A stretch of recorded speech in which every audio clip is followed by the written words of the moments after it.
శ్రీ పురాణం సుబ్రహ్మణ్య శర్మ గారి జీవితం సాహిత్యం 15వ భాగం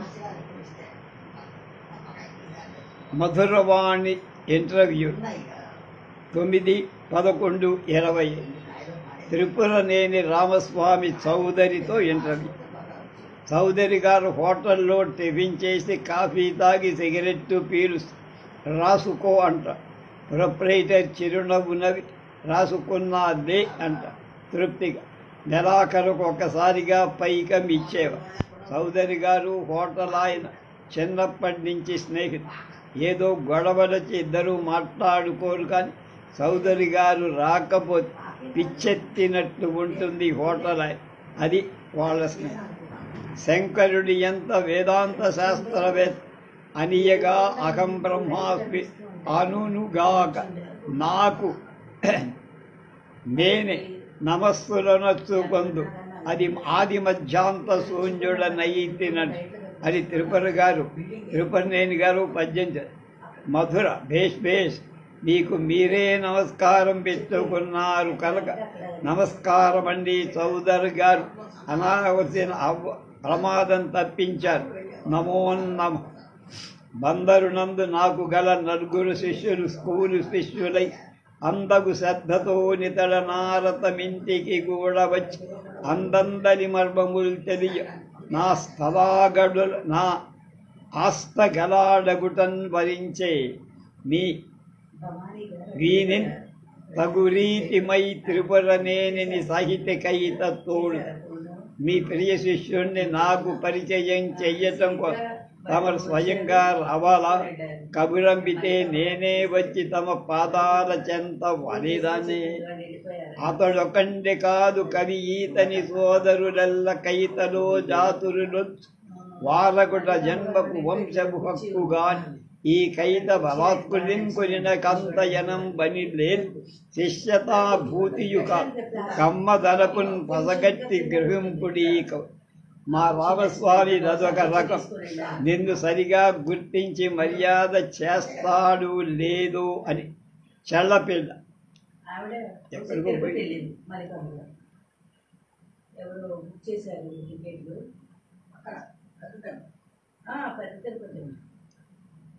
మధుర కిం కవీంద్ర ఘంటా పంచాననుల సాష్టాంగ దండ ప్రణం. మిమ్మల్ని స్వయంగా వేరే మరొక్క మాడు దర్శించుకుంటా ఉద్ధతుల మధ్య నిరుపేద కుండ తరమి సెలవిప్పిస్తారా? ఇద్దరితో వేగలేరు. సభాస్తు అంతర్ధాన. చౌదరి పుస్తకం చదువుకుంటూ ఆమె వంక చూసి పలకరించడు. గురదాడ అప్పారావు గారి మధురవాణి తమ దర్శనార్థం వచ్చారు. సిగరెట్ వేళ్ల మధ్య పెట్టి బాగా ఎగపీడు గ్రామ్య భాషలో రాశాడు కన్యాసుకుడు. అందులో బ్రాహ్మణ్యాన్ని ఏకి పారేశాడు. అయితే నాకు మాత్రం వేశ్యలంటే పడదు. తిరుపతి నా వృత్తితో మీకేం పని? మీ భావాలు ఆధునికం నవ్యం, మీ భాష గొడ్డు గ్రాంధికం. అటువంటి భాషలో వెలిగించారేమిటి కవిత్వం? నాది పండితుల భాష. నేను పండితుణ్ణి, కవిరాజుని. మీ సందేశం మీతో సమానులైన వారిలోకి వెళ్ళింది, కానీ సామాన్య ప్రజల్లోకి వెళ్ళలేదము. ఆలోచించారా చౌదరి గారు? నింజగ్రామ్యం రాస్తే నన్ను కవిరాజ్ అనేవాళ్ళ. విశ్వనాథ వారు మీరు ఒకే పంథాలో ఉన్న తిక్క కూడా ఇద్దరికీ ఒకటి. నాకతనితో సాపథ్యమేమి? నా తిక్కన తమ భావాలను అనువుగాని భాషలో రాశారు పండితులు. ముఖ్యంగా గ్రాంధిక మూల పడుతున్న దశలో మీరు హేతువాద సూర్యుడు అందులోకి వెళ్ళి ఇరుక్కుపోయారు. గ్రామ్య భాషలో రాయనందు నన్ను తప్పుపడుతున్నావా తెలుగు బిడ్డ? మరచిపోకర తెలుగుదేశము పురిటి గడ్డల కుక్కరొకో పాట పాడల తెలుగు వారల మేలు కొలప. ఇందులో ఇబ్బంది ఎక్కడుందమ్మాయి నీకు? స్వామి, మీ కాలానికి మీరు చాలా ముందు భావాలు వెదజెద అది మరుగున పడిపోతున్న గ్రాంధిగా మీరు రాసిన మరో పద్యం నాకు చాలా ఇష్టం. వీరగంధము తెచ్చినారము వీరుడెవ్వరు తెలుపడి, పూసిపోదము మెడను వైతము పొడదండను భక్తి. చాలా గొప్ప గేయం అండి ఈ సాదిగారెడ్డి సాగుదారి గారు. నవ్వుతావు దేనికి త్రిపుర. మీ గీతం గిరీశం గారికి చూపిస్తే ఇందులో రామప్ప పంతులు లాజిక్ ఉందని అది గుర్తొచ్చి నవ్వా. ఏమిటా రామప్ప పంతులు లాజిక్? వీరగంధంలో కూడా కులాల పిచ్చి ఉందా? వీరులు కులాతీతులు కదా. వీరు పై కులాల పెత్తనం చలాయించాయని మూమెంట్ లేపారు. మీరు కూడా మీ కింది కులాలపై పెత్తడం చెయ్యలేదా? వాళ్ళు ఎదురు తిరిగే రోజులు దగ్గరలోనే ఉండదు. ఈ కులపిచ్చి కుదిరేదా? దీనికి అంతం లేదా మధురవ? బహుశా ఇది రాజకీయాల్లో తలబడి అల్లకల్లోలం సృష్టించవచ్చు. అంటే ఇంతవరకు వీరగంధం ఎవరికి పూయలేదంట. స్వామి నేనేం అల్లా, ఆ పాట అలా ఉంది. భలే దెబ్బ కొట్టావే. లేదు మీరేగించారు. మీరు పచ్చి హేతువాద ఖడ్గం జడిపించేదాకా భూసరుల అగ్రవర్ణపు అధికారాన్ని అడ్డుకొన్న నాథుడేడి. కర్ణక శాస్త్రి తన సొంత పనులు డిప్టీ కలెక్టర్ గారి దగ్గరకు పంపితే చచ్చినట్టు వెళ్ళాను కాన. గిరీజన్ డిప్టీ కలెక్టర్ గారి పుత్తనరత్నం దగ్గరికి వెళ్ళమన్నా వెళ్ళాను మధుర. అలాంటి మాకందరికీ ప్రశ్నించడం నేర్పింది మీరే. లోకులు దిట్టిన నిజమే వాకొనగా గట్టిబట్టు పట్టినవాడు. లోకుల ఇష్టానిష్టములా కవిలోకము కలము నా కట్టంగన్. ఆ మీ అహంకారం గురించి మీరు బాగా చెప్పుకున్నారు. అజ్ఞానమన్నా ఉండాలి, అహంకారమన్నా ఉండాలి. కొందరు కొన్ని పుస్తకాలు రాయి. అతిశయ భక్తిని వినుమా ప్రతిభాషింపకయ తెలుగు భాష కుమార. అతి మధురం అతి పేశలం అతి పేయము కాది భాషలన్నిటిలోన. నీకు సంస్కృతం అంటే ఏమన్నా చిరాక? ఒక్క భాష ప్రియము ఉండొక్క భాషన ప్రియం. నాకనుమాట వెగట్టు అయిన నేనొక్కనే చొప్పుచుండెదనాంధ్ర భాష. అతి మనోహర మగుటచే ఆలక్. నీ కవిత్వం అంటే పద్యాలు సాటి అబ్రాహ్మణ కవులు మెచ్చుకున్న దానికంటే ఏ వెంకట శాస్త్రి గారు, విశ్వనాథ గారు అలాంటి ఇంకొకరు మెచ్చుకుంటే ఎక్కువ సంతోషించేవారట కదా. ఎవరు చెప్పారు ఇటువంటి నీకు? చీకటి గదులనే నవల్లో నీ పుత్రరత్నం గోపీచంద్ రాశారు. మనకంటే తక్కువ వాళ్ళు మెచ్చుకుంటే మనకేమందమమ్మా? మన ప్రత్యర్థులు కానీ శత్రువులు కానీ మన మెచ్చు బాగున్నాయి. గొంతెమ్మ కొట్టి మీరు అందరినీ తిట్టచ్చు కానీ మిమ్మల్ని మాత్రం వాళ్ళు మెచ్చుకొని మేకతోక కప్పాలా? అలా అనలేదు నేను. ఎక్కడ నాకు అర్హత ఉందో అక్కడ నన్ను గుర్తిస్తే సంతోషిస్తా. మీ పురాణ వైరం నిర్హేతుక. సిల్లి అంటున్నా ద్రావిడులు ఆర్యులు అంటూ బ్రాహ్మలు లేవదీసిన తగులు బట్టి కల్పనలు. రాక్షసులు ద్రావిడులు కాదు పొమ్మంటున్నారు కొత్త చరిత్రక. నీ పాండిత్యం ఎవరికి కావాలమ్మాయి? నా పురాణ వైరం గురించి చెబుతావే.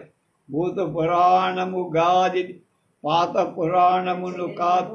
పాతకహరమం సూత పురాణం బియ్య భూత పురాణంబు పుణ్య పురుషాబడి.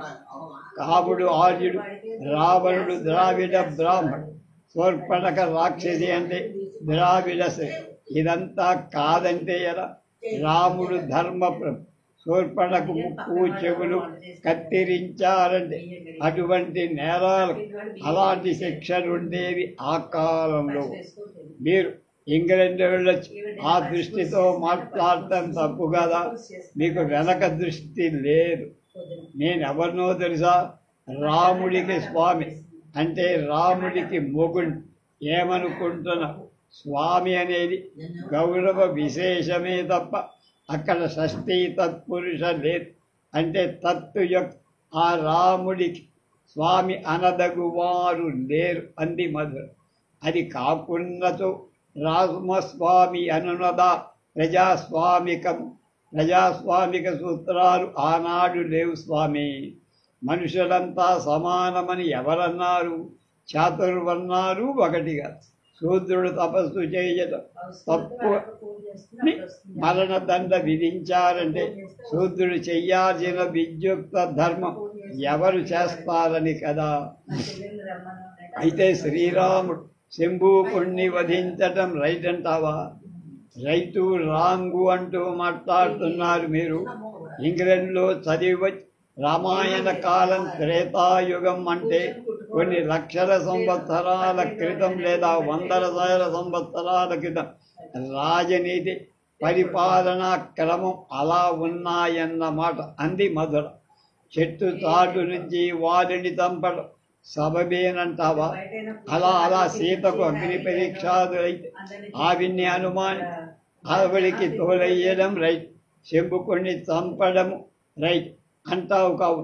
అయితే ఇక నీతో వాదించటానికి ఏముంది చౌదరి గారు? అలా హీతెక్కిపోకూడదు. ఆనాటి పరిస్థితి దండని న్యాయం అలా ఉంది. That was the order of the day అంతే. కానీ మీరనుకున్నట్టు ఆల్ మెన్ ఆర్ ఈక్వల్ అన్నట్టు ఉండేవి. రాముణ్ణి రాజుగా చూడకుండా మీరు కూడా దేవుళ్ళ చూసి కంగుతారు. అది వక్రంగా ఉన్న అన్యాయంగా కనిపించిన అది అంతే. నువ్వు నన్ను కన్ఫ్యూజ్ చేస్తున్నావు. అంత దేశాభిమానం దేశభక్తి ఉన్న మీరు చౌదరి గారు జస్టిస్ పార్టీలో ఎందుకు ఆ బ్రాహ్మణ డామినేషన్ ఎదుర్కోవడం, వాళ్ళ హ్యూమిలియేషన్కు ప్రతిఘటించడం ప్రధాన సమస్య అయ్యింది. బ్రాహ్మణ డామినేషన్ సంగతి నిజమే, కానీ తెల్లవాడు ఆ బ్రాహ్మణ భూతాన్ని చూపి జస్టిస్ పార్టీలో మీ బోంట్లను చేరది స్వాతంత్ర ఉద్యమాన్ని నీళ్లు కార్పించాలని చూశారు. అన్ని జాతులు కలవకుండా విభజించి పాలించని ఆంగ్లేయ నీతి మీరు లొంగిపోయారు. అవునా? అది మా ఆత్మ గౌరవాన్ని సంబంధించిన ఉద్యమం కనుక జస్టిస్ పార్టీలో జస్టిస్ పార్టీ వాడు మౌంట్ ఫర్డ్ సంస్కరణల విధానాన్ని సమర్థిస్తే నేను వాళ్లతో పైగా వ్యతిరేక. జాతీయవాదుల డిమాండ్లను అంటే అధికారం జాతీయవాదులకు రావాలనే వాదాన్ని సమర్థి అబ్రాహ్మణ జాతీయవాదుల సమావేశానికి విజయవాడలో 1917, 18లో అధ్యక్షత వహించాతగా. అంటే బ్రాహ్మణులతో కలిసి స్వాతంత్రం పంచుకోవడానికి ఇష్టం లేనట్టేగా మీకు. అప్పటి వ్యవహారాలను ఇప్పుడు ఈ దృక్పథంతో చూస్తే అవక తవకగా కనిపించి నువ్విందాక ఆర్డర్ ఆఫ్ ద డే అన్నట్టు అప్పట్లో బ్రాహ్మణేతర ఉద్యమం అనేది ఓటి అంటే ఒకటి ప్రబలంగా ఉంది. దాన్ని ఒప్పుకో, దాన్ని నేను సపోర్టు చేశాను. ఆత్మగౌరవానికి సంబంధించిన ఉద్యమం కాదు. తర్వాత జాతీయోద్యమం వచ్చి దాంట్లో కూడా స్వపరిపాలన కోసం జస్టిస్ పార్టీని వ్యతిరేకించి ఇది ఆనాటి పరిస్థితి. ఏదో కొందరు మీరు కాదనుకోండి, స్వాతంత్రం వస్తే మళ్ళీ పరిపాలన బ్రాహ్మణ ఆధిక్యతలోకి పోతుంది. బ్రాహ్మణుల కింద పని చేయటం కంటే బ్రిటిష్ వాళ్ళ కిందే పని చేయటం మంచిదే అని స్వాతంత్ర ఉద్యమాన్ని సొరకనగా చూశారుగా. లేదు, ఆ రోజుల్లో మేము స్వకుల పౌరోహిత్యం ఆరంభించి జంఝాలేసుకొని సంధ్యావందనం చేశాం. కన్నా నిష్టగా నేను పెద్దరికం వహించి ఎన్నో పెళ్ళిళ్ళు అయ్యో పిచ్చి చౌదరి, బ్రాహ్మణత్వాన్ని వద్దుంటూ బ్రాహ్మణ ఆచారాలని పద్ధతులు మీరు అనుసరించడం వల్ల బ్రాహ్మణుల గొప్పతనాన్ని మీరు ఒప్పుకున్నట్టు కాదా? అలా చూడకూడదు. సాంస్కృతికంగా విద్యాపరంగా నియమ నిష్టల్లో ఎవరికి తీసుకోము అని రుజువు చేసి మీరన్నట్టు విక్కిరించాలనుకుంటే విక్కిరించవచ్చు. నా విరోధం బ్రాహ్మణత్వంతోనే కాదు, బ్రాహ్మణతో కాదు. ఇలా తప్పించుకునేవాడు అనే బ్రాహ్మడు లేకుండా బ్రాహ్మణత్వం అని వేరుగా ఉంటుందా సోదరిజీ? అందుకే తర్వాత నాస్తికున్నాయి. ఇక మీరు నాస్తికులైతే మీ పోరాటం అంతా పోయినట్లేగా. దేవుణ్ణి అంగీకరించిన వాళ్ళు పురాణాలతో ఏం పనండి? పైగా ప్రపంచమంతా ఉన్న పురాణ సంస్కృతి మీరు బ్రాహ్మణాధిక్యత నెపంతో ఎలా తిరస్కరించగలరు?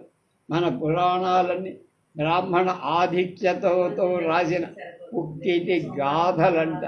మీరు ఏమన్నా మీ సంస్కారం, వ్యక్తిత్వం ఈ శతాబ్దాన్ని, పురాణ కాలాన్ని కొలవటానికి, మంచి చెడ్డలు నిర్ణయించడానికి అది బొత్తిగా పనికిరాదు సోదరిజీ. వేల వందల సంవత్సరాల క్రిత చరిత్ర మీరు ఎలా నిర్దేశిస్తారు? మీరంతా దబాయింపు సెక్షన్, లేకపోతే తెచ్చడం దేనికట? శేషం కోపేన పూరయెత్త. అన్యాయంగా మాట్లాడుతున్నావు అమ్మాయి.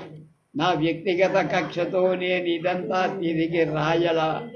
అది అలా కూడా జరిగి ఉండొచ్చన్న అభిప్రాయంతో, నమ్మకంతో రాసి మొండిగా నమ్మవు. సెటైర్గా మీరేం చెప్పినా పవర్ఫుల్గా ఉంటుంది.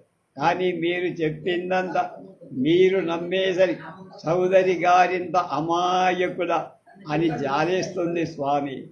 మల్లమల్ల మార్పు పట్ట తెగమాచిన బట్ట కలంత వెట్టగా వెలవెల ఏట్టుతున్న నిరుపేదకు దారిని దూపకుండా ఉత్తడిపడిపోయి జీవరహితంబగు కొమ్మకు ఇండ్లు వాకిడు పొలమును పట్టనిచ్చడి ప్రబుద్ధ బలాంజుడు నిచ్చమెచ్చదన్. ఇవన్నీ 7, 14, 3 ఎన్నో జగాలను సృష్టించి ఈశుడొకడు, ఇద్దరు, మరెంతమందో వాళ్ళని కనుక్కోలేక భక్తి కోటికి ప్రాణాల పైకి వచ్చిందని, ఇందుగలడందు లేడనే సందేహం లేనివాడు ఇందుగలడు తీర్థయాత్రలు చేయడం, భగవదపచారాలు కావి పరమ పురుష అని గుడికి తరచుపోయి గొణుకుచుండెడి వాడు చెడ్డ పాపమేదు చేసి ఉంటున్నాడని నా మతమమ్మాయి. ఇస్లాములో మీ వంటి హేతువాద సూర్యుడు ఉదయిస్తే ఆర్నేసేవాడు హాయ్ అల్లా అంటూ. అందుకే వాళ్ళు ఇంకా అల్లా ఉన్నారు వెనక. అబ్రాహ్మణ ఉద్యమాల, ఆత్మగౌరవ ఉద్యమాలు వీటన్నిటిలో పనిచేస్తూ కూడా మీరు ఒక్క కులం అభ్యున్నతి కోసమే పాటు పడ్డారని మీ మీద ఒక అపవాదు ఉంది. సోదరి గారు మీరేమన్నా నా కులం మటుకు దేశంలో భాగం కాదా? అది అలానే మొదలు ఎక్కడ పుండు ఉందో అక్కడికి కలికి కట్టేసి మందేస్తారు. మొదట్లో సంఘ సంస్కరణ, తర్వాత విద్యాభివృద్ధి, ఆత్మగౌరవం ఇవన్నీ బ్రాహ్మణత్వ అహంకార ప్రతిగా వచ్చిన తప్పు లేదంట. ఇన్ఫీరియారిటీ కాంప్లెక్స్ లోంచి వచ్చాయి. తప్ప రైటా అని కాదు గురూజీ. ఇవి మీ ఇమేజ్ని డ్యామేజ్ చేశారు. మీరు జాతీయ నాయకులు జాతినంతా రిప్రజెంట్ చెయ్యలేదు. కులరహితంగా పోవాల్సి ఆ బ్రాహ్మణ ఉద్యమంలో కూరుకుపోయారు. నువ్వు ఎన్ని మార్లు చెప్పి ఒక్కటే సమాధానం. అప్పటి పరిస్థితులు అలా లాగేశాయి. జస్టిస్ పార్టీలో మీ వాళ్ళు, కాంగ్రెస్లోని మీ వాళ్ళ కోసం తాపత్రయపడ్డ సకుల అభ్యున్నతి ద్వారా సాంఘిక సంస్కరణ సాధించడం ఇప్పుడు నిజమే. అప్పుడు తప్పుగా నేను జాతీయోద్యమంలో నా ఉత్సాహాన్ని చంపుకోకుండా జస్టిస్ పార్టీలో మా వాళ్లకు ఆశీర్వచనం చేసిన మాట నిజం. 2 పడవల మీద ప్రయాణమేం చెయ్యాల. ఇన్నయ్య ఆచార్య రంగా గారు రాసిన ఉత్తరంలో మీరు కులపిచ్చిలో కూలికి పోలేదని వీరగంధం తెచ్చినారు వీరులెవ్వరు తెలుపుడి అన్న పాట ఒక్కటి చాలు జాతీయ నాయకులలో మిమ్మల్ని ముందు సీటును నిలబడటానికి అన్నారు తెలుసా. ఏం రంగయ్య నాకు యోగ్యతా పత్రం ఏ రంగయ్య అంటే రంగ ఇవ్వక్కల నేనే నా మంచి చెడ్డలు అన్నీ నా పురాణ వైరం అంతా నూతనాతన ఆచారాలు ఊబిలోంచి మనవాళ్ళ పైకి లాగటానికి తెలిసే చేశా. ఐరిష్ దేశభక్తుడు డీవెల్రా మీ ఫ్రెండ్ అట కదా. అవును రంగయ్య నా సాయం అడిగాడు.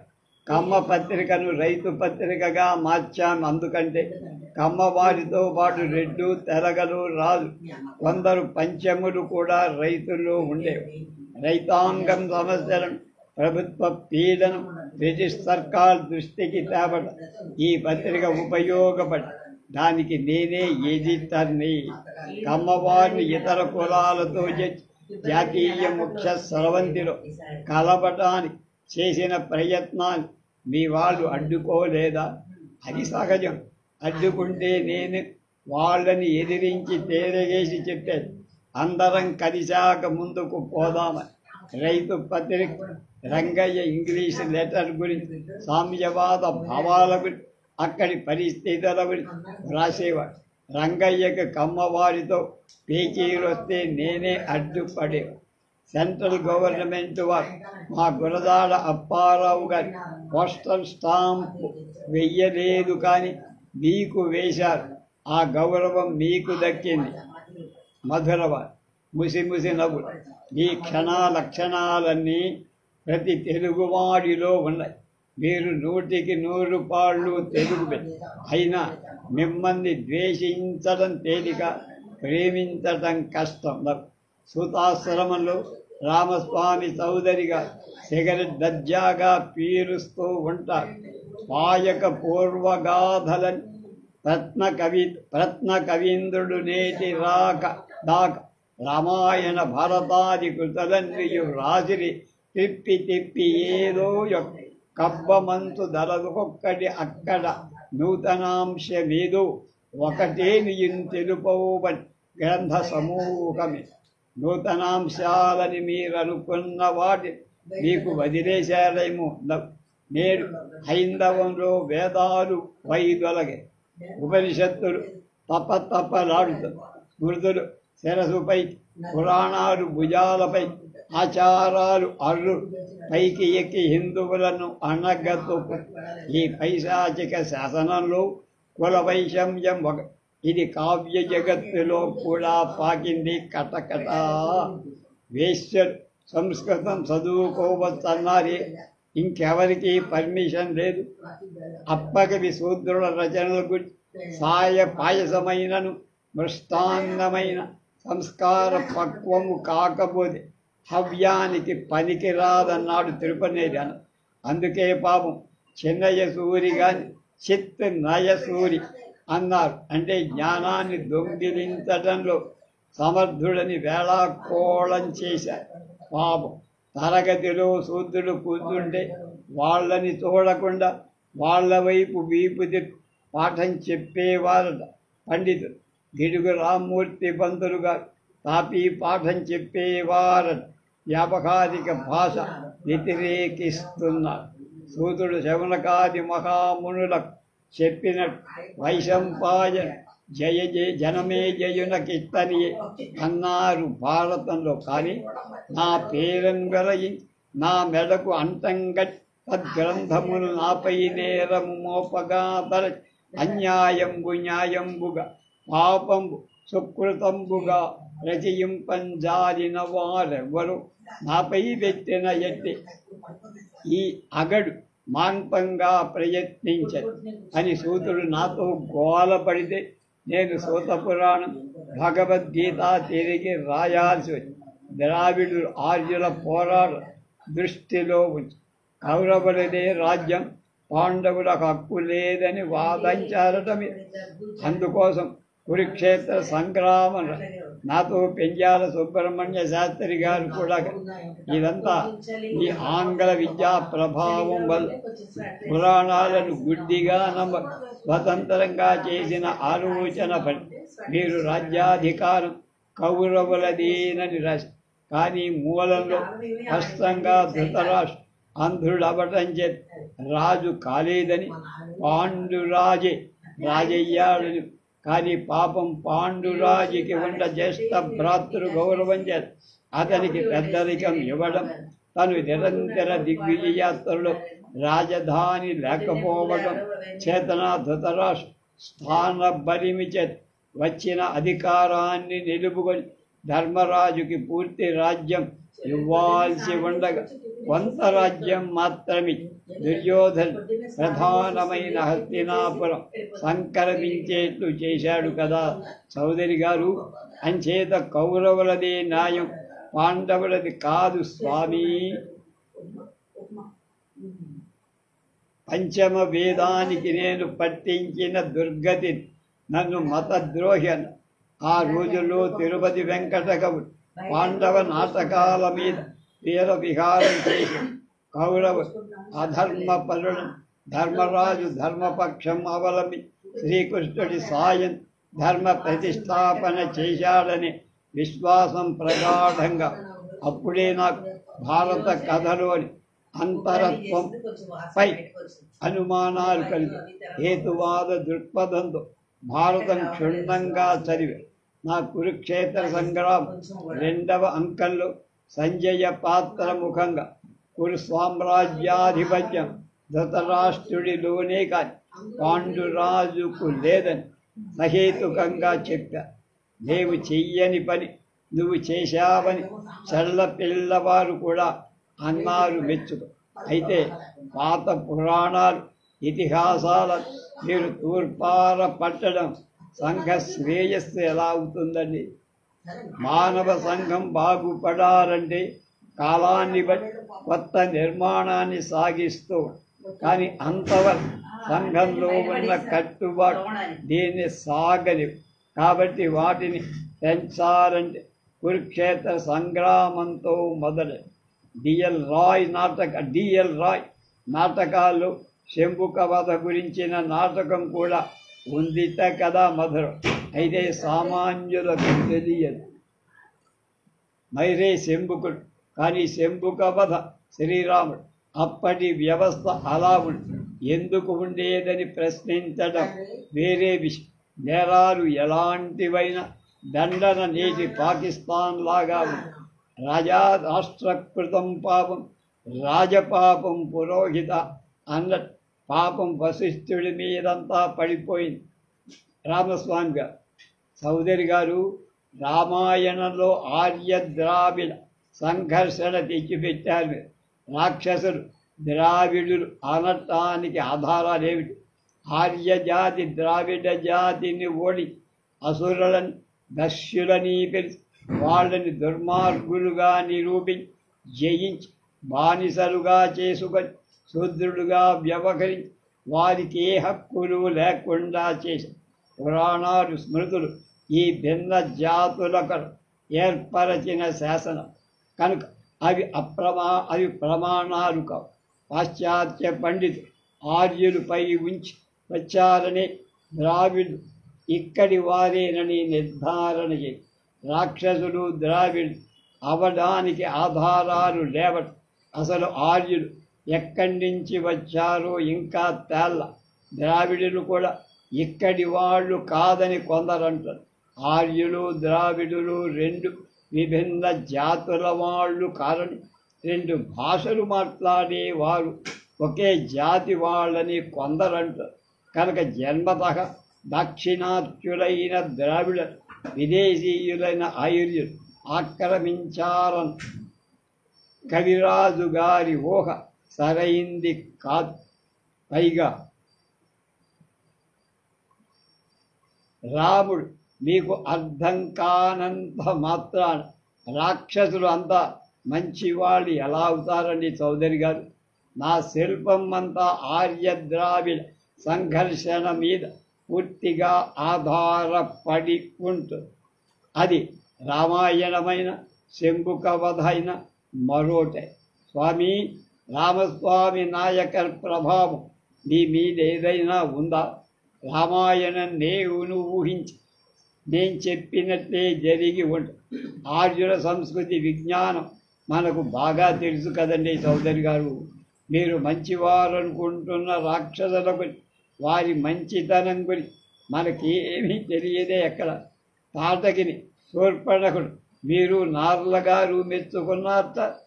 మన వాళ్ళు పవిత్రంగా భావిస్తున్నవని ఎలా దోషభూయిస్తాలు చెప్పి స్త్రీ పురుషులు శాస్త్రదాస్యాన్ని భావదాస్యాన్ని విముక్తులైతే వాళ్ళకి ఇంకా ఏమీ చెప్పక ఏది ఏమైనా మొత్తం మీరు తెలుగు వాళ్ళ మూతికి బిగించిన తాళాన్ని మాత్రం తీశారండి. బాగుంది. మిమ్మల్ని భావ విప్లవకారుడు అనకపోతే చాలా ప్రమాదం. ఏం ప్రమాదం? మీరు అది కాకపోతే ఇంకేమిటండి? ఏమీ కాకుండా ఎలా పోతారు చౌదరి గారు? 16 అణాల తెలుగు బిడ్డ కంచి కోటల కంచు తలుపు కంగు కంగున మ్రోగు చప్పుడు తంజ నగరపు కోట గోడలు చెంగు చెంగున ఎగురున తిరునటంబున చేరసేన కెవ్వు కెవ్వున పరుచున మధుర కోట అగట్టలన్నీ రివ్వు రివ్వున దూకున తెలుగు వారలు పిరికి వారల తెలుగు బిడ్డ తెలుసుకొను. వందే మందేరా ఒక మాట పాడండి నా కోసం. బ్రహ్మపురము మందేర పల్లాకి మెలి మందేర కాదని వాదుకు వస్తే కటకం దాకా మందేర బస్తరెల్ల మందేర జయపూరంతా మందేర కాదని వాదుకొస్తే నాగపూర్ దాకా మందే గోరుకొండ మందేర తెలంగాణ మందేర కాదని వాదుకు వస్తే నైజామంతా మందే చందపురము మందేర చెంగల్పట్టు మందేర కాదని వాదుకు వస్తే తంజాపూర్ మందేర బెంగుళూరు మందేర బళ్ళారి మందేర కాదని వాదుకు వస్తే కన్నడమర్థం మందేర దేవికోట మందేర పుదుక్కోట మందేర కాదని వాదుకు వస్తే కాండీదాకా మధుర. శభాష్, మీరు 10 కాలాల పాటు చల్లగా ఉండ. మీ తెలుగు పౌరుషానికి తెలుగు అభిమానానికి హద్దులనేవి లేవు. హిందీ అంటే పడదుగా, సంస్కృతం అంటే మీకు పరదా? సంస్కృతం దేవభాష అని నిన్న మొన్నటి వరకు బ్రాహ్మలే చదవాలన్నారు. మనలు భాష్యంలో ముంచెడి భాష మనకెందుకు? మనం తెలుగువాడు. తెలుగు మనకు తెలుగు తల్లి భాష. తేట తెలుగు అని ప్రశంసించేవాడు తెలుగు నుడికారంతో వ్రాయరేమిటి అని ఆయన ప్రశ్నించారు. మీరు వక్త కాదు, పద్యం బాగా చదవలేరట. వక్త కాదు, బాగా పద్యం కూడా చదవలేరు. సోక్రటీస్ లాగా డైలాగ్స్ బాగా చెప్తారట. నిజమేనా చౌదరి? నిండు మనమ్ము నవ్య నవనీత గిరిజం ప్రవేశించారు. నిండు మనమ్ము నవ్య నవనీత సమానము పల్కు దారుణాఖండన శస్త్రతుల్యం. గురువు గారు పెడసరంగా మాట్లాడిన వారి డైలాగ్స్ చమత్కారాలు మిరియాలు. నేను చెబుతా విను. మోడర్న్ కవులంటే వారికి చిరాకు. ధర్మకృత యుగంలో 4 పాదాలు నడిచింది అన్నారెవరు? ఆ కాలంలో అందరూ పశుప్రాయులన్నమాట అని వెంటనే మాటకు మాట జవాబిచ్చారు గురు. ఒకరు రామకోటి వ్రాసి వారిని మెప్పించడానికి వస్తే ఇన్ని సంవత్సరాల నుండి వ్రాస్తున్న 2 అక్షరాలు సరిగా వ్రాయలేకపోయాం అన్నారు చటుకు. అంగల కుదురులో ఒక ఉపన్యాస చక్రవర్తి కవిరాజు గారి, మీరు మ్లేచ్ఛులు కదా, నేను స్వచ్ఛమైన బ్రాహ్మణుడు అన్నారు. కవిరాజు, మీరు మనుస్మృతిని అంగీకరిస్తారు కదా అని అడగ్గా తప్పకుండా అన్నాడు. ఆ బ్రాహ్మి వింధ్య అవతల దేశమంతా మ్లేచ్ఛ దేశమని మనుస్మృతి చెబుతోంది అంటే అంతా గొల్లు మన్నార్థ. సడన్గా పర్వతనేని వీరయ్య చౌదరి గారు తమ స్వగ్రామమైన పెదనందిపాడులో కవిరాజుతో షికారు వెళ్ళి అక్కడ ఒక డొంకలో కూర్చో ఆ డొంకలు చాలా విశాలంగా ఆ డొంకలు చూపిస్తూ ఇంత విశాలమైన డొంకలు ఎక్కడా లేవనగానే చౌదరి గారు తడుముకోకుండా అవును పనికి మారిన భూములైన డొంకలు లేక ఏమవుతాయి సహారా ఎడారిని చూసి మెచ్చుకున్నట్టుంది నీ మెచ్చుకోరని వారి కంగు తినిపించారట మా గురూజీ చాలా సంఘటనలు గుర్తు చేసి నవ్వించారు గిరీశం గారు చౌదరి గారి జీవితానికి మూల సూత్రం ఏమిటి అని గిరీశాన్ని అడిగి హేతువాద సత్యాన్వేష వివేచనాశక్తి మానవ వ్యవహారాల సమస్యల అన్వయింప చేయటమే హేతువాదం అన్నారు ఎంఎన్ రాయ్ మానవేంద్ర రాయ్. మరొక్క మాట రామస్వామి గారు బాల్యంలో చేతబడి చేసిన చెట్లకి పళ్ళతోము పొల్లలు కోసుకొని అక్కడ డబ్బుల్ని జేబులో వేసుకొని మంత్రించిన బెత్తాన్ని ఇంటికి తెచ్చేవారు. అలాగే విదేశాల్లో 13వ నంబర్ గదిలో ఉండే గిరీశ హిందుస్థానీ కర్ణాటక సంగీతంలో భేదాలు సైగర్ మ్యూజిక్ న్యూ థియేటర్ సినిమాలు హిందీ వ్యతిరేక ఉద్యమం ఇవన్నీ మీకు ఇష్టమైనవి అని అడిగింది మధుర. గుదురని జంకు చూపు గమి గూపులు గంగియు నా మనస్సులో మొదలు ఉండగా ప్రతి నిమేషము మత్కులకాంత నేటి ఉన్నమ్మ మహాసాధ్వి ప్రసవంలో గతించి మహాభక్తురాలు నిరంతరం పూజలు చేస్తూ ఉండేది ఉన్నమ్మ అనేవారు. ఆమె గోపీచంద్ గారి తల్లి. అవును అట్లూరికి వారికి మా త్రిపురనేని వారికి చాలా కాలంగా బంధుత్వం. మా అత్తారి ఊరు అంగళూరికి దగ్గరగా ఉన్న సౌటపల్లె. అక్కడే మన ఘంటసాల గారు కూడా కొంతకాలం ఉన్నారు. ఆమెకు 5వ ఏడు, నాకు 10 ఏళ్ళు. నేను 1914లో ఇంగ్లాండ్ వెళ్ళేటప్పుడు వాళ్లను అంగళూరులో దించి వెళ్ళాను. బ్రాహ్మణులలో కొంతమంది బ్రాహ్మణ మాంసాహారులవుతున్న ఈ కాలంలో మీరు పూర్తి శాకాహారులు కావటం ఆశ్చర్యంగా ఉంది. చౌదరిజీ జీవహింస చేసి జీవింతునను అనుటకండి చెత్త ఎందు కూడా బుట్టబో జీవహింసమాని జీవింపరు అదుకో అన్నానే. మీరు శాకాహారులు కావటం కంటే కూడా మరో గొప్ప సంగతి మీరు తెనాలి చైర్మన్గా ఉన్న ఆలమ్మ తెనాలి మీద విరుచుకు పడ్డ జాతరలకి బదులుగా మీరు ముక్తి చీటీలు ఇవ్వలేదు కదా. విశ్వాసరాహిత్య తీర్మానం తెచ్చిన మీరు ఆదర్శ భ్రష్టులు కాదు. మీరు వాక్సూరులు కాదు, కార్యసూరులు అనిపించుకున్నారు. చౌదరి గారు ధన్యం. మనసు నచ్చునడల మన్నింపగావదు, మనసు నొచ్చునెడల మానవదు. కాని వివరమేమి కనకుండా వినకుండా పరుల బ్రువ్వ దిట్ట ఫలము కలదు. బ్రాహ్మణత్వం సమాజ వికాసాన్ని సంపూర్ణంగా అరికట్టి వర్ణాశ్రమ ధర్మాలు ప్రతిష్టాపించి జాతి భేదాలు రెచ్చగొట్టి బానిసత్వ దశను నిలపటానికి పాటుపడి జన్మ కారణంగానే పూజలు పొందే హక్కులు కంటి. అంతేనా మీరు చెప్పదలుచుకుంది? చౌదరి గారు దక్షిణాఫ్రికా, ఇప్పుడు ఆయన అంటారు దక్షిణాఫ్రికా ఎందు నిర్దయులెల్ల తెల్లవారు భారతీయుల పెట్టుపాట్లగా గొల్లుమని ఏడ్చునెంతో గగ్గోలు పడు బసవుడుండును ఈనాటి బ్రాహ్మణుడు. కులాభిమానంతో అందరకంటే తానెక్కువ అని బ్రాహ్మణుడు అనుకున్నట్టే కొందరికంటే తానెక్కువ ఈ అభిమానం కలవాడు రామస్వామి గారు అనుకుంటున్నానని తిరుపతి అన్నారు. మధురవాణి అయితే నన్నయ్య ఆది కవి కాదంటారా చౌదర్జీ?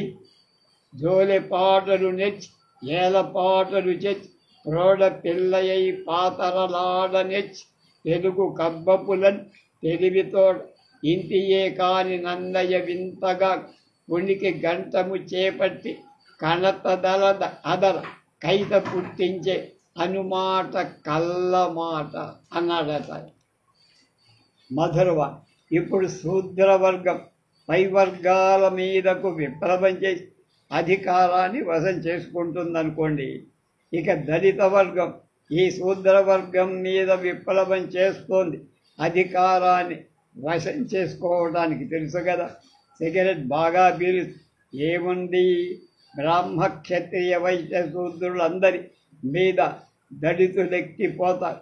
ప్రతిభ గితిభ జ్యాంతానే జస్టిస్ పార్టీలో పెద్దలు మీరు కోరుకుంటే జడ్జి పదవులిచ్చిన మీరు వద్దని పేదరికాన్నే వరించి నిజాయితీతో గడిపారు అని ఉన్నవ లక్ష్మీనారాయణ పంతులు గారు. ఆ విలువలు లేనప్పుడు మీ వాళ్ళిప్పుడు ఎలా జీవిస్తున్నారో చూస్తే మీకు కోపమా? నేను పోరాడింది వీళ్ళ కోసమా, ఈ దరిద్రుల కోసం అని మీరు ఫీల్ అవుతారు. నిరాడంబరుడైన మిమ్మల్ని ఆంధ్రదేశం చాలా అపార్థం చేసుకుందండి గురూజీ. అందరి కోసం పాటుపడ్డ మీరు కొందరి మనిషే అనుకున్నారు. సారీ చౌదరి గారు, మన సంస్కృతి మించి మీరు తిరస్కరించిందే ఎక్కువ, స్వీకరించింది చాలా తక్కువ అండి. బిసిమిలో ఫిబ్రవరి మార్చి ఈ సంచికల్లో 1992లో ఈ మొత్తం అంతా వచ్చి రేపు గుడిపాటి వెంకట చలం గారితో మధురవాణి యంత్రం.